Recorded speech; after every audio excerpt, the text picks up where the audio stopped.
Криму загрожує нова екологічна катастрофа. У Сакське лікувальне озеро можуть потрапити хімікати та каналізаційні стоки. Все через перекриття потоку з накопичувача місцевих хімічних підприємств. Донедавна очищені відходи виливались в Чорне море. Зараз же окупаційна влада хоче це припинити. Відтак весь непотріб може потрапити і до лікувального озера поблизу САК. Аби цього не сталося, місцеві розміщують відео та світлини в соцмережах і закликають місцеву владу не допустити катастрофи. Про інші події у Криму далі в нашому огляді.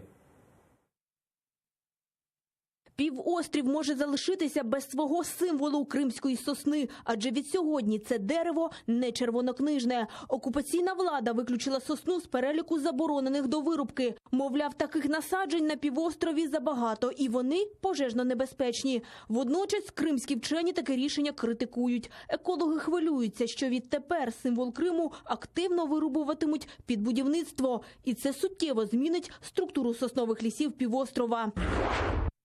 Дорога на Епетрі руйнується. Недалеко від водоспаду у Чансу просів ґрунт і активізувалися суви. Тож асфальт вкрився величезними тріщинами. Деякі з них глибиною у понад 20 сантиметрів, і з них б'є вода.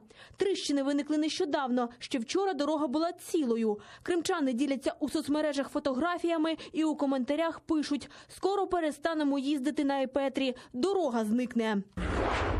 Порятунок дельфіна. Біля берегів окупованого Севастополя в Козачій бухті очевидці помітили савця, який заплутався в риболовецьких сітках. Люди викликали рятувальників і ветеринарів. Ті визволили дельфіна з пастки та обстежили. Савець виявився тяжкохворим, тож тепер потребує лікування.